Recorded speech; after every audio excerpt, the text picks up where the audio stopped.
I'm Linda Sandu. Welcome to the Cape Cod Community Media Center Gallery Show. I'm here with Tom Nigro. Tom, welcome.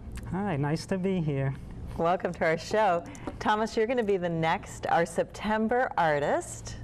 And I want to talk to you a little bit, if you can explain briefly about the art people are going to see, and then we're going to step all the way back in time and talk about where you're from, who you are, and give people a chance to get to know you a little better. Yeah, I'm excited about the coming September, and I'm working on a lot of new pieces that'll be shown here for the first time. And in general, to give people an idea of my art, it's basically dot art, and people who are familiar with that can look into, I'm compared a lot to Australian Aboriginal art, and that came rather by surprise to me. It wasn't something I was interested in or studied. I more have been looking into it as I've been painting, because many people see my art and comment that this is Aboriginal. So in the past few years, I've really been focusing on my art and putting much more time and effort into my art. I think it's wonderful. Yeah. But you didn't get your start in art, did you? No, art's only been the last few years. Actually, since I moved to Cape Cod, I was born in New York City and been here now 6 or 7 years. So and that's really when I've been focusing on my art. Right, and I like your artist quote that you sent me. You said that your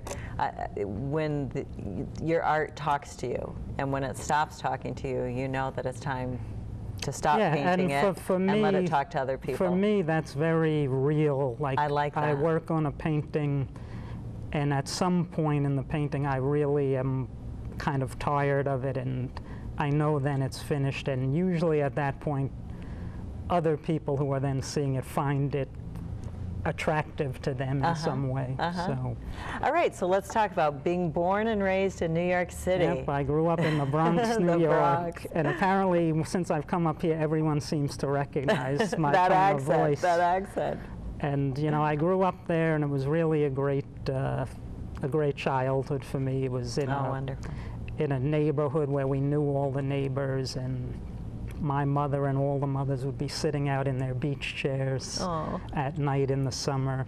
And that's how I got to know Cape Cod, coming for our 1-week vacation where we'd pack the car and rent the bungalow. Oh, wonderful. So when I was a kid, you know, 10 or 11, I said, when I grow up, I want to live there, because I thought Cape Cod was like a vacation 365 days a year. Oh, that's great. And when I was old enough, I did do that. That's a wonderful story. Yeah. And in the meantime, prior to being an artist, are you a full-time artist presently? Now I'm struggling to be a full-time artist, so I'm trying to do different elements with my art. I've just started doing my own designs on T-shirts. Oh, good for you. And I'm printing them, you know, in my house, doing it from my drawings to actually screen printing them.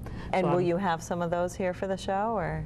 Yeah, I plan on having some T-shirts, because I found I've been doing shows, you know, different art shows, and many people love my art, but it's like, well, I don't have the money especially. So I find I put a little table with my T-shirts, and people will feel they're getting a piece of my art for an affordable price. Well, I'll tell you a secret. I took one of your little postcards and put that up. So there you go. I'll also be autographing them at the show. Oh, wonderful, wonderful.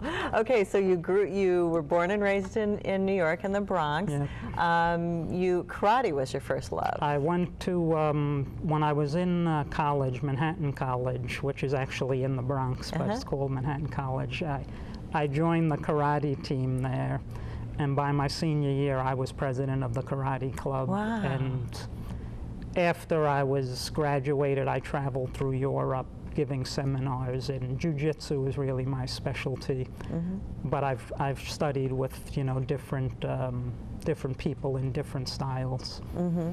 And that helped me, you know, get out of New York, and I really found Europe. I felt at home in Europe, so I lived there for a little more than a year teaching karate. Good for you. Lived in Poland, actually, in the mid-90s. Wow, how did you choose Poland? Poland, I was invited there by a karate school to give a seminar and I did like a 2-week seminar in the summer, and I got to know people my age, and then the following year I went there again for a seminar, and I ended up staying for about 16 months. Good for you. I got my own apartment, and it was, I really enjoyed that Great time. experience, Yeah. huh? And I also got to see different kind of art. I was always going to museums and different things, but I liked the culture there. It was great. Oh, that's wonderful. And then you came back to New York? Then I came back to New York and actually enrolled in cooking school just because I had always found that interesting. And well, all of them are creative. Your thread in life is I find cooking, the creative elements of cooking are great. The actual working in a restaurant, not so great. But which we'll talk about. So you went to culinary school? Yeah, I went to culinary school in New York, and part of the program was to have like an internship at a restaurant. So I did La Caravelle, which is a well-known, or was, they're since closed. But then they hired me before I was finished, so I worked there for about a year. Wow. And then the chef who I had worked with had opened his own restaurant, and he recruited me, so I worked with him at another French restaurant for several years. And you liked the creativeness? Yeah, not so much the long hours. I mean, that's the problem. Long it's long hours, and for a cook, it's minimal pay unless you're the top. The waiters and staff seem to do better than the lowly cooks. Did you find yourself wanting to be creative and? Well, the chef I was working with in the restaurants were higher end, and everything was creative, so I found that was challenging. And that stimulated you. So a lot of people, when I moved to the Cape, will get a job in a restaurant. Not to insult Cape restaurants, but many that I went to, there was no creative elements of the cooking, and I just find it, not something that I'd want to do. Yeah. Yeah. And so when did the painting come into your life? The painting, after I was working in New York for 9/11, and the restaurant I was in was relatively close to Ground Zero. Wow. And after that whole, several months, I really felt I was burned out, and I decided I'm going to come to the Cape. That was in like December or January of that year. And my plan was to spend the winter just kind of relaxing. And by the spring, I decided to open a little gift shop with like handmade crafts and things. Oh, good. And I did that in Yarmouth. And that's actually, I was then at the time doing I was making handmade wreaths that I was selling, and I had other crafters there. But I had a big empty wall that I wanted to put something on, and I had a few boards that I had been built shelves with. So one day I decided to make paintings just to cover the wall, not to sell them. And literally, the day I hung them, people were asking me, how much are they? And I was telling them they're not for sale. But within a month, I had sold them for $25. And then I was saying, people would tell me, why are you selling them so cheap? And then I started, just painting things more in mind to try to sell them. I was doing fish and lobsters that I thought, tourists would buy. Now my art is, I'm not doing lobsters. But after I closed that shop, it was in Yarmouth, I moved to Hyannis. I don't know if you're familiar with the old beech tree on Main Street. I had a little shop there where I was focusing on my art, where I would sit and paint and had my paintings. Oh, wonderful. And in the summer, I would always do well, and people liked to watch me do my paintings. But it kind of became when I was in that shop that I started developing my dot painting.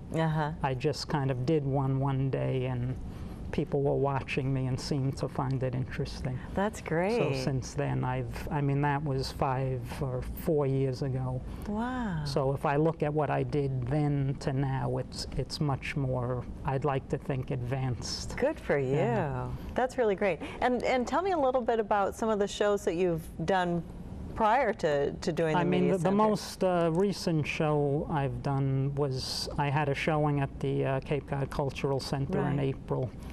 And it was really a big success for me, and It was beautiful. more so because it gave me a chance. Like now when I do a art show, like where I set up a tent or something, it's there. It was able to bring new people who had never seen my Right, art. Like a lot of times when I do a show, my friends come out to support me, but they've seen my style.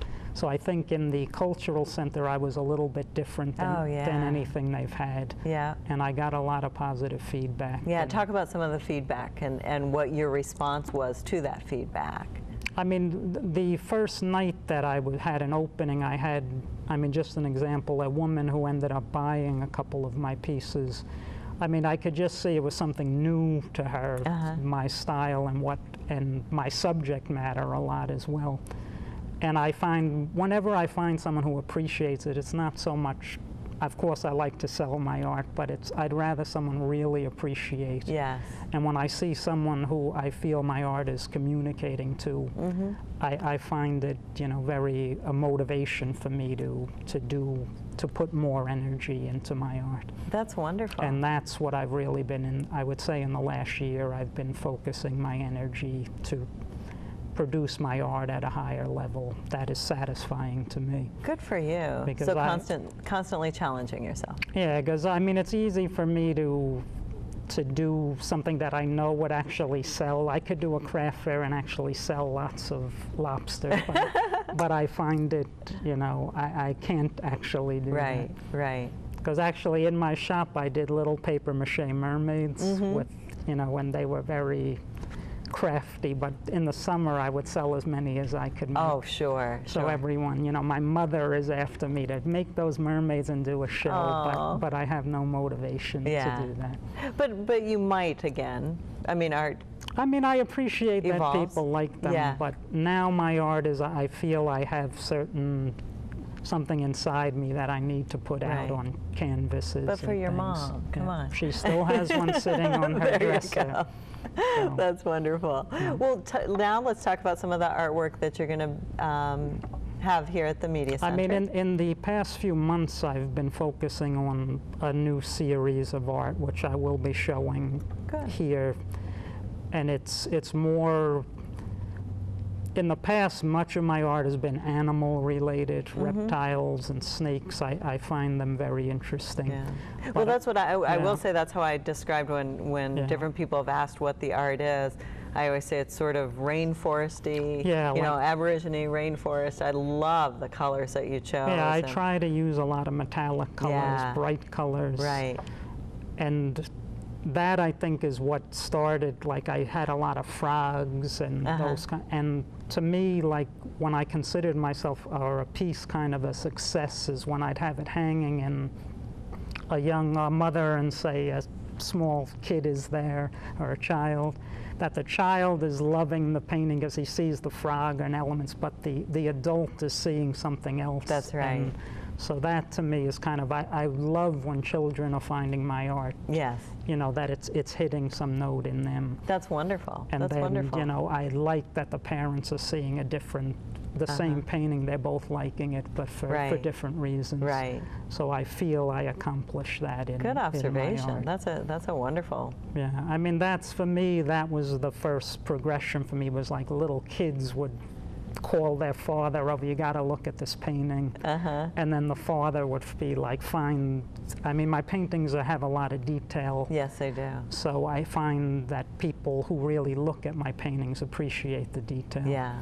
yeah. And if you study one of my paintings, I think you'll continually find different details that you missed the last time you looked at it. You know what, I agree with you on that, because I walked through the Cultural Center show more than once.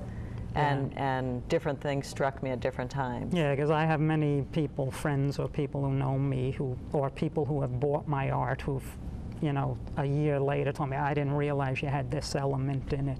And that's what I'm striving to do. Good for you. I want you to constantly be looking at the painting and seeing, you know, appreciating something new. I spend a lot of time on the detail and know, I mean, to view my art, the dots, there's no random dot on my canvas. It's all been done for a reason. So I think when people look at it, they're not seeing randomness. Right. And the more you look into it, the more you're able to see where I was going with colors and patterns. Yeah. And I'm hoping those things will strike a chord. That's great. Yeah. So the show that you're having here at the Media Center, is there a title to it, or talk a little bit about some of the paintings right that now, we're going to be looking the at? focus of the show or the pieces, I'll be bringing a broad spectrum, some of my older, but the more updated recent ones is kind of Love in Flames, I'm calling them, and it's a combination of figures and different elements of the earth and the heavens. So I'm trying to show that that there's love in the world, but sometimes that love is met with problems, but the love continues to shine through. So in several of my newest pieces, Love Amidst the Flames is a piece I'll be showing.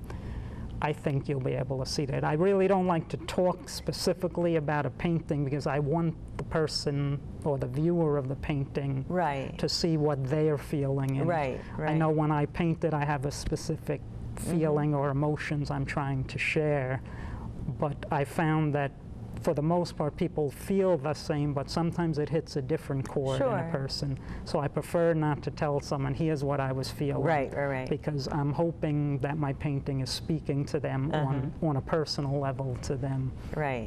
And in studying, since I've been having people tell me that, oh, you're Aboriginal, I've been researching Aboriginal painters, and in Australian Aboriginal art, they say the painters say it comes to them in dreams. I don't really, it doesn't come to me in dreams, but I have found that when I start a painting, it does, I don't plan it out, it just kind of develops. So the patterns in my paintings are organic, they come to me. You know, I put all the colors in front of me, and I really, when I start a painting, I have no pre-plan of what colors I'm going to use or what pattern. Do you have pre-planned what the topics is going to be, or does that? I try to do, like in the painting that we just discussed, Love Amidst the Flames, it's a figure which is representing the love in my life of a woman. I sketched that onto the canvas, just the figure, and then everything else surrounding it is nothing that I've thought of until I start working on it. Yeah. And talk a little bit about your technique. You call it a dot painting. I mean, my paintings are made up of dots. So many people look at it, how can you have such perfect dots? They're not perfect, but but what I end up doing is using the opposite end of a paintbrush, not the bristle, but the blunt end, or dowels in different sizes. And for the tiny dots, I'll use a brush. So my painting is made up of, you know, thousands of dots to form the patterns. Or in the more simple ones I do of like a frog, I do the outline of a frog, but then the patterns are done by dots. Yeah. And how did you choose that form of art? Well, that's what's the interesting element to me, was like, I didn't really choose it, and in my studying of the Aboriginals, they say you don't choose, it comes to you. I never looked at dot painting, I never planned on it, but one day when I was in my shop, actually, I had this idea, I wanted to do a frog.